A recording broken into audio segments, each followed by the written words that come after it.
Welcome all Sams and Simis who have joined us this morning, the fourth Sunday of October 2024, for the fifth session of the virtual lounge session.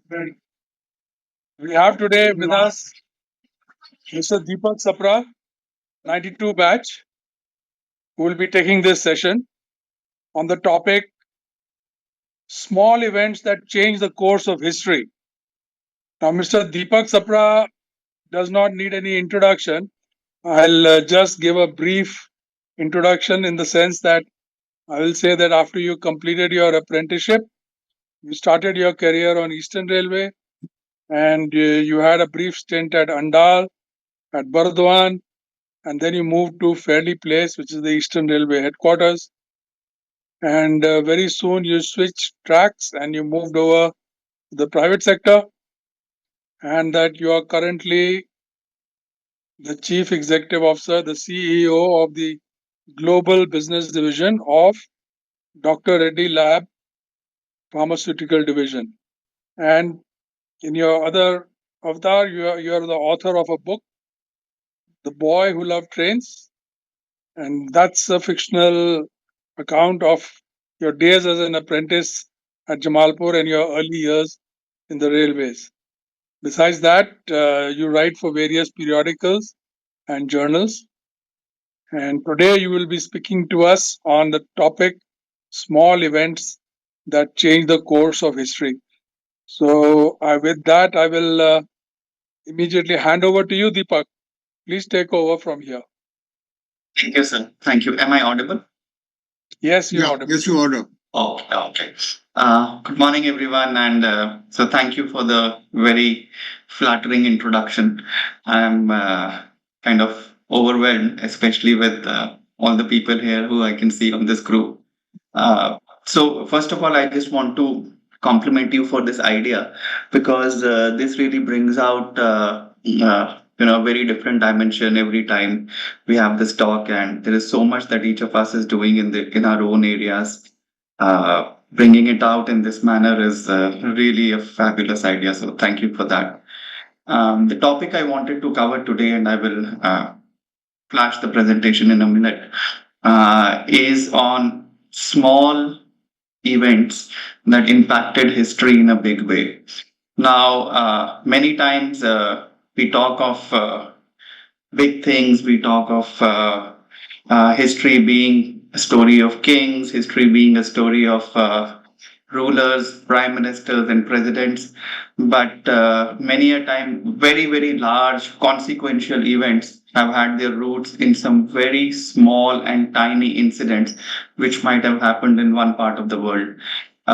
So, as I was trying to research on this topic, I also read and delved a little bit deeper into chaos theory and the butterfly effect. And I'll talk about it, try to connect the two, even though I didn't find any connection anywhere in literature. But I thought it's fascinating to connect how the chaos theory could probably connect to some of the big events in history.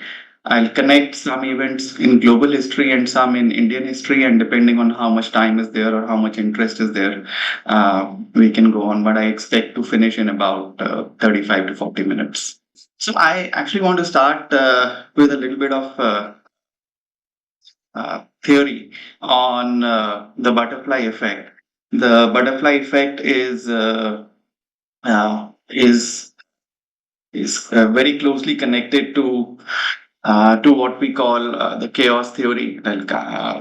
This talks about small, random, and seemingly insignificant events that can lead to substantial and often unpredictable outcomes in larger and more complex systems. So this term was first used for predicting weather, and the meteorologist Edward Lorenz, he popularized this term. He discovered that when you have minor changes in initial conditions, uh, you know, several digits of decimals, as you can see, it could impact dramatically different weather patterns around the world. He also used this in the context of El Nino and some of the changes that are happening in global climate. So this idea is often encapsulated in the metaphor that the flap of a butterfly's wings in Brazil could set off a tornado in Texas. So I think basis this, I mean, I tried to take inspiration from this, and uh, I came up with certain events through the course of history. Now, obviously, one can go back as much in time in history as one wishes to, starting with the discovery of fire, which could also be a chance event in terms of how do you generate a fire, how do you control a fire, to possibly the discovery of the wheel, to agriculture, and so on, many of which might have been chance events.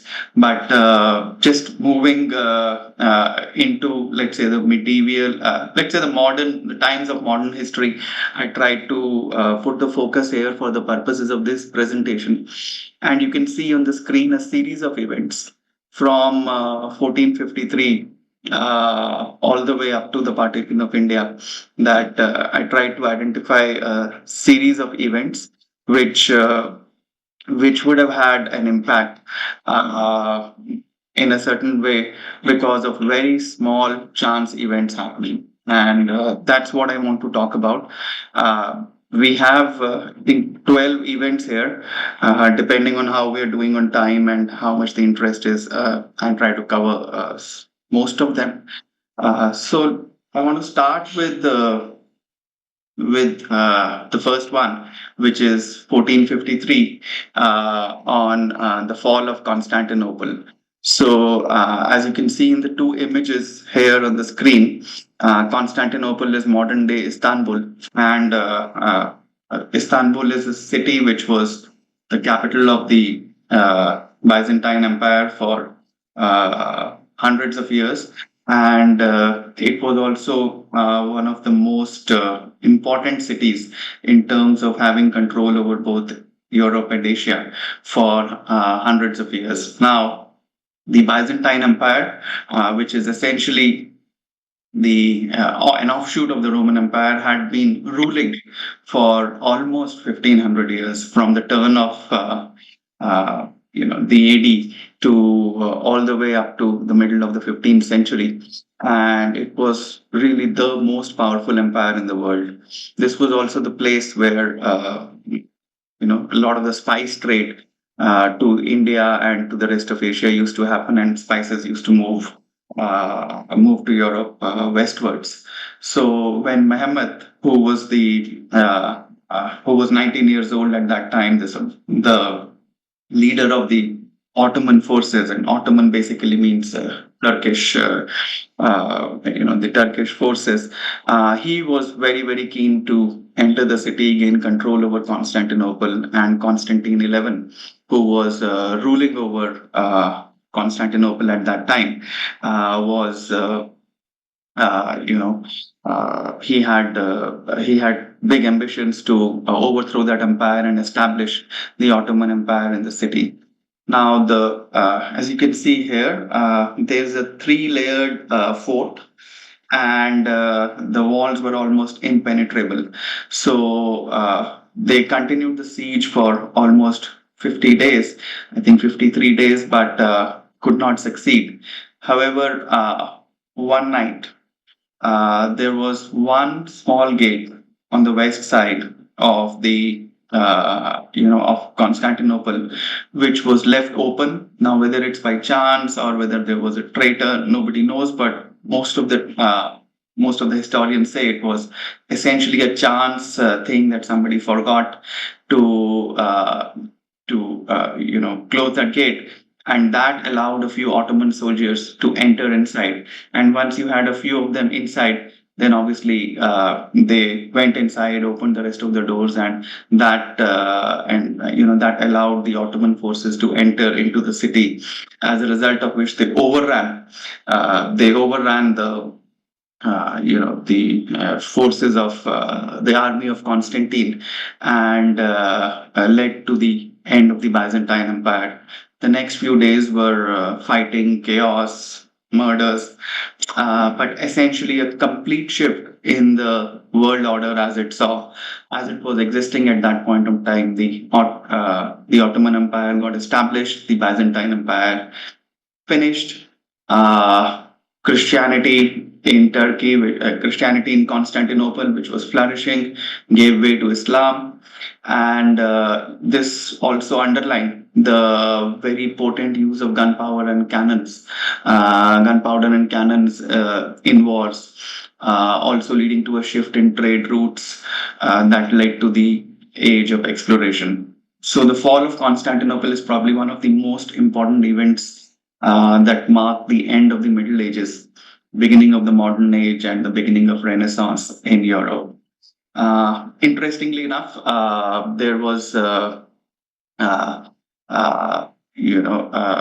the previous this time when the Ottoman forces were attacking Constantinople, the leader Muhammad II, he had one thing that the previous besiegers of the fort did not have, and that was cannons. And these were really, really big cannons with the ability to throw 500 kilo, 500 kilo cannonballs onto the Constantinople fort, which was therefore resulting in damages to the wall at multiple places.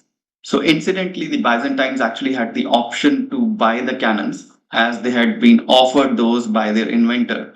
This was a Hungarian engineer by the name Urban, but Constantine haggled over the price and let him go and said, basically, you're too expensive. I don't. You're too expensive. I'm not looking for you to buy something that is so expensive. So Urban, the Hungarian engineer, actually then peddled his expertise in cannons to Muhammad, the Sultan, and the leader of the Ottoman forces, who showed more interest.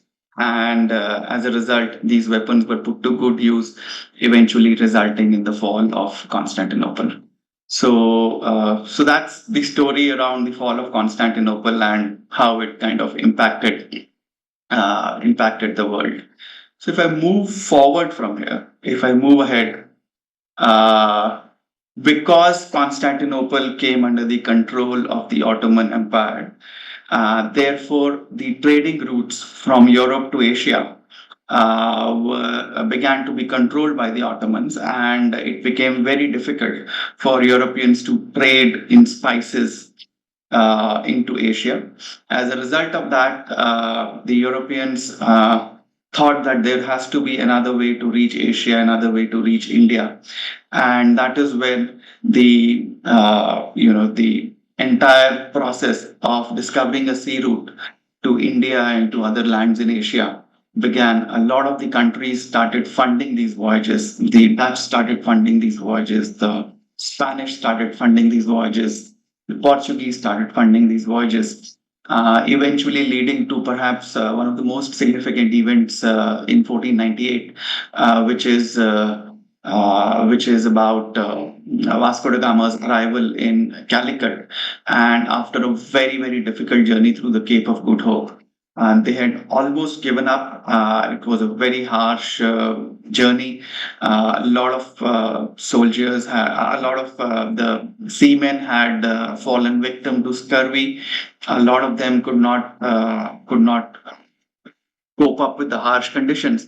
But eventually, about 25% of the people who had started on the journey landed up in India.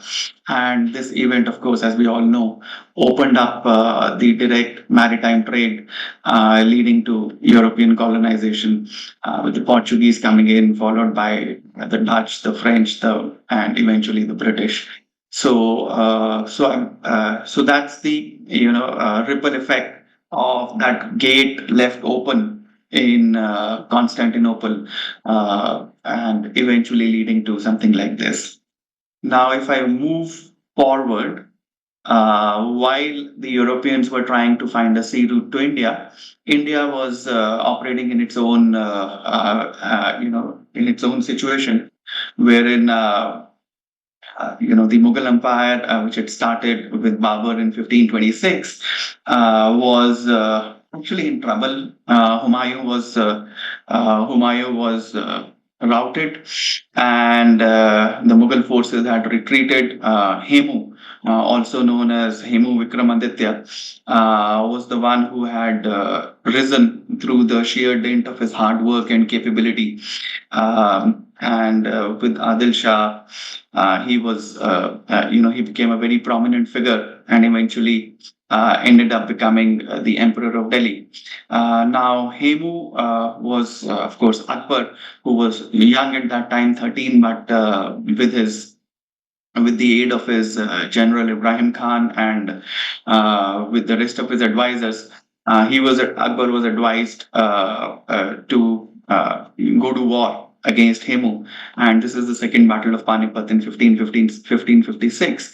Now, as this battle was undergoing, I think, and this was on, I think, the 5th of November, 1556, the Mughal army met Hemu at Panipat, and it was a very, very fiercely contested battle, but the advantage was completely tilted in favor of Hemu. Both the wings of the Mughal army had been driven back, and Hemu was on the cusp of victory. And the Mughal forces were contemplating retreat, and a message was sent to Akbar that the time was not appropriate for them to continue the battle. However, just as a random incident, just by chance, not knowing from where, uh, an arrow stuck Hemu in the eye, and as a result of that arrow hitting him in the eye, he became unconscious. And as a result of Hemu becoming unconscious, a panic was triggered in the forces.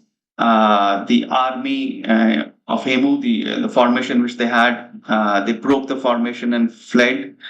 Eventually, the battle was lost. So Hemu lost the battle. 5,000 people lay dead on the field, and many more were killed while they were fleeing.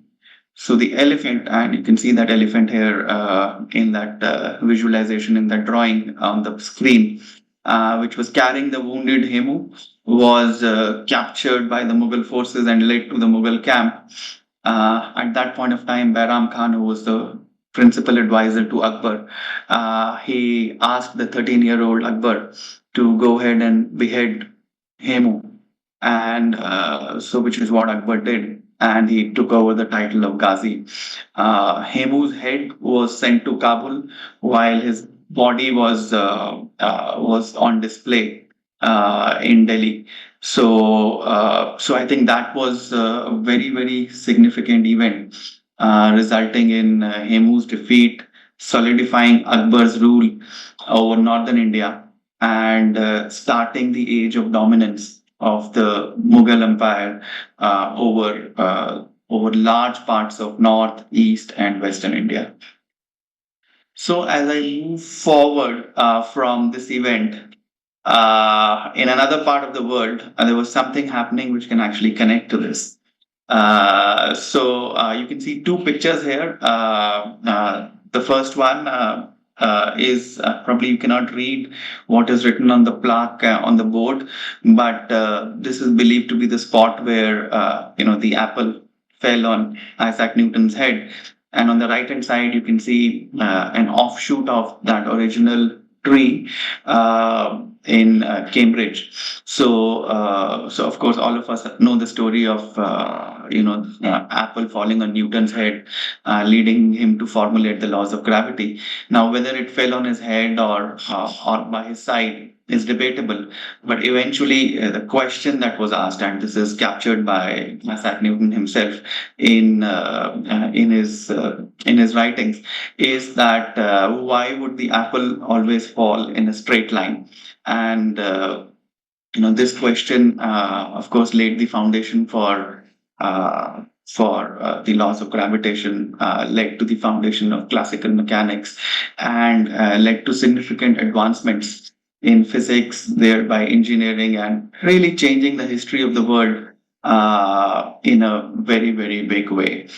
So while that happened, about 100 years from then, you remember the Europeans started coming into India around the turn of the 16th century, and then while in India the Mughal Empire was kind of flourishing for about 200 years, but then with the European interest coming in, the British became the most dominant force in India, and most of you would be aware of the Battle of Plassey in 1757.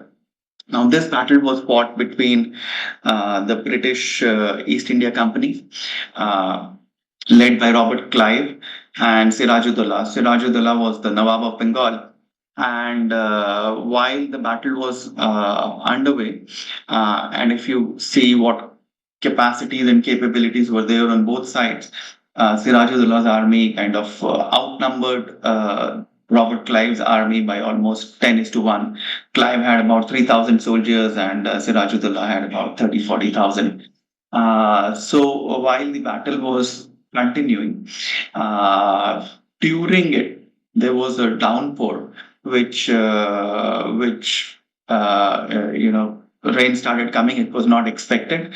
There was gunpowder on both sides, but the British had the foresight to cover it with tarpaulin, and incidentally, Sirajuddaulla's forces did not have tarpaulin or something which could prevent the gunpowder from getting drenched, and consequently, of course, as an impact, the British forces with their dry gunpowder, they continued the barrage on Sirajuddaulla's forces, eventually leading to a decisive victory, because gunpowder will always trump over infantry and feet on the ground. And this battle, of course, was a turning point. It was kind of an inflection moment for the British rule in India, and it altered the subcontinent's landscape. So, a little bit more on this. There was also the aspect of Sirajuddaulla's own forces not being fully with him. You might have heard uh, of two people, Mir Madan Khan and Mir Jafar. So Mir Madan Khan was one of the leading Sirajuddaulla's army on one flank, and after the rain fell, just like their gunpowder was drenched, he thought that the same would have happened to the British gunpowder as well, and he assumed that the British guns would have been rendered ineffective, and therefore he led his cavalry to a charge. However, the British forces countered that with heavy gunshot, mortally wounding Mir Madan Khan, who was the most trusted lieutenant for Sirajuddaulah. And all the while, Sirajuddaulah was in his tent. He was being assured by his attendants and officers that victory was certain. He would hear the news soon. However, when he heard that Mir Madan was mortally wounded, Sirajuddaulah was deeply disturbed, and that's when he reached out to Mir Jafar. He flung his turban to the ground and asked Mir Jafar to defend his honor. Mir Jafar, of course, promised that he would defend Sirajuddaullah's honor, but he had a side deal with Robert Clive.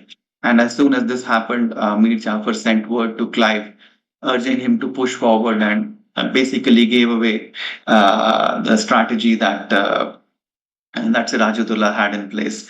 So that's how maybe rain coming in unexpectedly, the presence of tarpaulin to cover gunpowder, it created such a significant impact on this rather small battle, which created, of course, a totally different political and economic landscape for India and the Indian subcontinent. So, about 50 years from then, all of us have heard of George Stephenson. He was born in 1781 from a very poor family, strong and stout. And to support his family, he had to go to Scotland to find work. But in a few years of going to Scotland, he was forced to come back because his father met with a mining accident. His father was working in a colliery and he met with a mining accident. As a result of that, his father was blinded. There was no one to take care of his father, and he had to return. And because his father was rendered, ineligible to work, in a way, George Stephenson, got the opportunity to work in lieu of his father, and he started working in the colliery. Now, while he was there, he was, of course, good at his work, and he was, fixing, operating the machines. He was operating the pumping engines of the coal pit. And, by chance, one of those pumping engines, there was a uh, they stopped working, and he said, let me try and take a chance to fix one of those broken pumping engines. And he was able to do it through his understanding of machines. And his work was very impressive. His superiors thought that this was a great guy, and he was put in charge of maintaining all the mining equipment. And over time, what he used to do besides his work, he used to take apart and reassemble each machine and engine on the side. And as a result of that, developed a very strong understanding of steam-driven technology. And we all know what happened thereafter. After that understanding was developed, he came up with the design of the steam engine, the rocket, which could go at 36 miles per hour, eventually leading to the Industrial Revolution and the creation of a completely new world. So, this was again, in my view, had that chance event not happened about his father getting blinded in a mining accident, probably many of these things which we spoke about would not have happened. Would the steam engine have been invented had he not been there? For sure, I think it would have been invented. There were other people trying to work on it. But in what shape, in what form, at what point in time, and what difference would it have created to the way it eventually played out? I think that's more for conjecture. But I see this chance event really impacting the creation of the industrial revolution coming out and the creation of a completely new world. So while that was happening in the UK, about 4 decades around, there was, of course, a very devastating fungal disease, the potato blight, which devastated potato crops in Ireland. This was around the year 1845, and this continued for about 7 years. Just to go back, a lot of Ireland was poor. Potato was the main source of food. And what it led to was a great famine, mass immigration, and significant demographic changes in Ireland, with a lot of people migrating to the US. And people going to the US at that point of time were essentially driven by starvation and trying their hand at possibly a better chance to live a decent life in the US. Of course, 1 million people died, both in the course of the potato blight and also during the process of undertaking the very difficult journey to the US. And another million immigrated to the US, altering the landscape of Ireland as well as of the United States. This was just to share one more detail.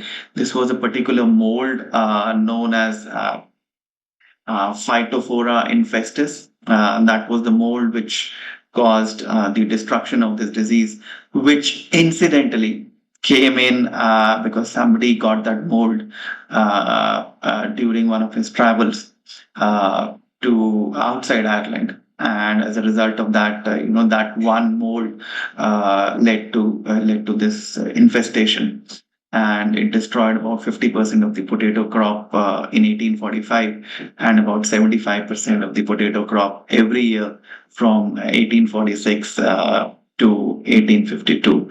So that's why it had a catastrophic effect. on Ireland, on Britain, and also on the US. So this one Wonderful. I'll try to quickly cover because we moved to the US. I just want to share that in the early years, in the, let's say the first 70 years since the Declaration of Independence in 1776, the US was a relatively small country in area. Mexico was a big country. Mexico is to the south of the US. And what we know today as California, Arizona, New Mexico, Nevada, all of that was a part of the Mexican Empire. And the Mexican American War was fought from 1846 to 1848. And it was the first war that the US fought on foreign soil. Of course, they have a pretty strong track record after that. But at that point of time, it pitted a politically divided and I would say militarily unprepared Mexico against the expansionist administration of the US. The president was James Polk, who believed that the US had something called a manifest destiny to spread the continent across to the Pacific Ocean. And so there was a kind of a border skirmish along the Rio Grande, the River Grande. And what started off as a fighting resulted in a full-blown war. When the dust cleared, Mexico had lost one third of its territory, all of present day California, Nevada, etc. And they signed a peace treaty with that's called the Treaty of Guadalupe Hidalgo, which was signed for a consideration of $15 million and certain damage claims. Plus, this entire territory, close to around 500,000 square miles, was ceded to the US. Now, if you look at the US, it's difficult to imagine the US without California, without some of these other places. But it would not have happened had had that treaty for what I would say a paltry sum of $15 million had not been signed way back in 1848. Just a few years later, the expansionist view of the US was continuing. In fact, it was bolstered by the success in Mexico and getting California. And the US actually formally took possession of Alaska from Russia for a mere $7 million, which converted to about 2 cents to an acre. And at that point of time, it was thought that it was a very unforgiving territory, nothing but snow. There were a handful of indigenous people who had settled in Alaska, and again, about 500,000 square miles of territory. And this was championed by a guy called William Seward. He was the Secretary of State under President Andrew Johnson, and they thought they were paying too much for the $7 million, and Russia, on the other hand, thought that it was cutting a great deal by getting $7 million for barren land and essentially nothing, which was very difficult to manage anyway. And as a result of that, I think this expanded the area of the US. Alaska today is the largest state by area in the US. And much later, when oil was discovered, 25% of the oil reserves of the US now are in Alaska. And it also gave a very strategic military positioning. More importantly, it took Russia out of the North American continent. And had Russia been there, the way we saw the later years unfold, the World War, the Cold War, all of that would have been very different had Alaska remained a part of Russia, which it was till 1867. So the picture that you see here on this page is that check for $7.2 million, which the US paid to Russia, and that's really what changed the landscape of North America from a political perspective and also an economic perspective very, very significantly. So, moving on, I think about another 50 years later, approximately, Europe was, of course, in the midst of a lot of political churn, and the Archduke Franz Ferdinand, he was from the Austro-Hungarian Empire, and he was the heir apparent. And this was, the he was the presumptive heir to the throne of Austria-Hungary, and he visited Sarajevo in 1914. And he was in an open car journey through the capital of a country which had been annexed by Austria just a few years ago. So it was an ill-advised move, but he was kind of in his bravado. He said, "Yeah, I'm going to go ahead and I'm going to just make that visit because it's a part of Austrian territory." At that point of time, an ethnic group of Serbians attempted to assassinate Ferdinand by lobbing a grenade in his car. The grenade detonated, but it damaged the car behind him, and Ferdinand and his wife Sophie were unharmed. Now, this was an assassination attempt which happened while he was on his journey. But following that attempt, he continued with his plans to visit a local government office. And then after his visit, he said, "Let me go and go to the hospital and take a look at the people who were injured in the grenade attack." While he was about to go there, his advisors told him that, "Why don't you take a different route, because it might be unsafe for you." So he agreed to that, and this instruction was given in German. German was largely spoken in Austria.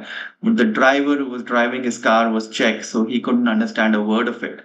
But while he was going, he took a wrong turn on this particular road, and this particular road was called Franz Joseph Street, and it led into a narrow alley, which was the Bazaar district.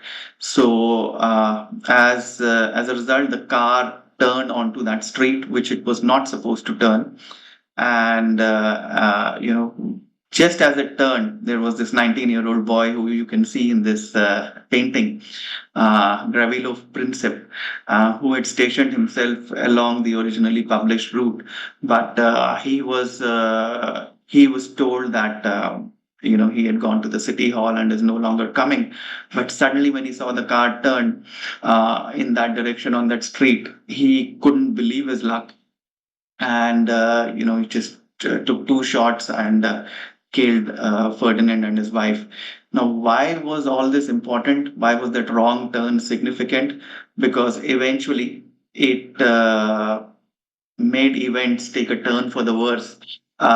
His Ferdinand's assassination was the catalyst for the World War One, with Austria declaring war on Serbia soon after the incident. And within, I think, a few months, six European countries were at war with each other, eventually, which expanded into a world war. I think the World War, of course, changed the geopolitical landscape, not just of Europe, but the entire world. But to some extent, you could say that a wrong turn by the driver, who couldn't really understand the instructions, led to this event and a chain reaction that subsequently followed. So while the World War started, each of the major players in the World War got their own major sphere of influence. And what was that sphere of influence? So, for example,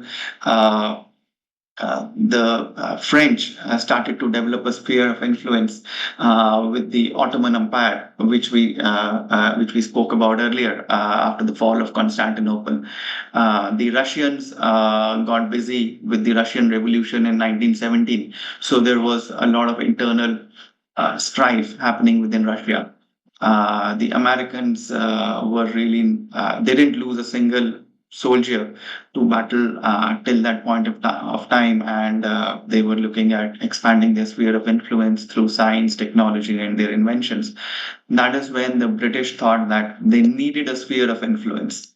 One of the most influential communities at that point of time was the community of the Jewish people, and of course there were a lot of those Jewish people in Palestine, sorry, in England, and they were rich, they were wealthy, and they were supporting the government in a significant way. So Balfour, who was who's the guy who you see here, Arthur Balfour. He was the Prime Minister of England, and at that point of time, he was the Foreign Secretary. So he wrote a letter to the head of the Zionist Association in London, Lionel Rothschild, in which he expressed the British government's support for a Jewish homeland in Palestine. The intent behind that was to create a sphere of influence and also to figure out a way they could control the Suez Canal, because the Suez Canal was, of course, uh, primary route for trade between Asia, and it cut down the time which it takes for ships to come from Asia to Europe. And he thought that the Jews would be a good ally to have in this. And in that letter, the copy of that letter is here. He said that the British government was fully supportive of creation of a Jewish homeland in Palestine. Now, the word is homeland, it's not state, but this word, homeland, began to be used and interpreted in multiple different ways, including in parliamentary discourses, that it was a place where the Jews could have a safe haven. Now, if you look at the intent behind writing this letter, it's a very short sighted political intent. To have a sphere of influence in a certain part of the world through a rich community. Eventually, it led to the all the conflicts that we are seeing even today, the creation of the state of Israel in 1948, and all the wars and misery that we are seeing around us happening even now as we speak. So with the war ending, there was, one of the things which became very significant was that the war is leading to a lot of deaths. The war is leading to a lot of people succumbing to infections, and there was a lot of research which had started in the world. Incidentally, Alexander Fleming was one of those who was researching on it. And while he was supposed to go on vacation in the summer of 1928, he had a series of petri dishes in which he had, uh, you know, uh, uh, he, he noticed that, he left one of them uncovered mainly by accident. And when he returned, he discovered that that one of those molds was stopping bacteria from growing, and as a result of that, I think a series of scientific experiments and a series of actions to synthesize penicillin, which is essentially a fungal species, led to the development of antibiotics. And this became one of the most important events in medical history, because it started preventing bacterial infections, and things like pneumonia, sepsis, which were previously fatal, could be controlled. But the starting point was really the war, and a need to find something which could prevent infections, and a need to look at ways in which the bacteria could be eliminated. And the chance of this particular petri dish not being covered, and he going away and subsequently noticing that the mold led to bacteria getting killed, really led to the discovery of penicillin, and perhaps one of the most important events in the history of medicine, also impacting the history of the world. So coming back closer home, as the war continued, it eventually led to the Second World War, and Britain was kind of very clear that it could not hold on to its colonies for any longer. And after the war ended in 1945, it was of course clear that they would have to leave India. And the principal protagonists in India's battle for independence were, of course, Gandhi and Jinnah. You see the picture here. And while the Muslim League started the advocacy for a separate homeland for Muslims, and this was in 1916 in the Lucknow Declaration. But as that gained momentum, and Jinnah became the leader pushing for a separate homeland. But in the year 1947, Jinnah, who used to live in Bombay, his doctor was Dr. Jay Ratanji Patel, and he was attending to Jinnah, and Jinnah was feeling weak. He went to Dr. Patel, and Dr. Patel asked for an X-ray. Eventually, realized that Jinnah was suffering from tuberculosis, and Patel kept Jinnah's disease as a secret. And he handed over a confidential file to Jinnah, which kept his medical reports, in the custody of Jinnah. Of course, he did tell Jinnah that the UK had a possible treatment for TB. And just remember, on the previous page, we heard about penicillin. By that time, science had developed, and there was also streptomycin, which had been developed, which was the first medicine which could potentially cure TB. And Dr. Patel asked him to go to the UK and get streptomycin, but Jinnah refused to do so, saying that the implication of his going to the UK to get treated would let the secret of his tuberculosis out. And so I'll read out two lines from Dominic Lapierre and in Freedom at Midnight, which was basically that Jinnah was not going to let his rendezvous with death cheat him from his rendezvous with history.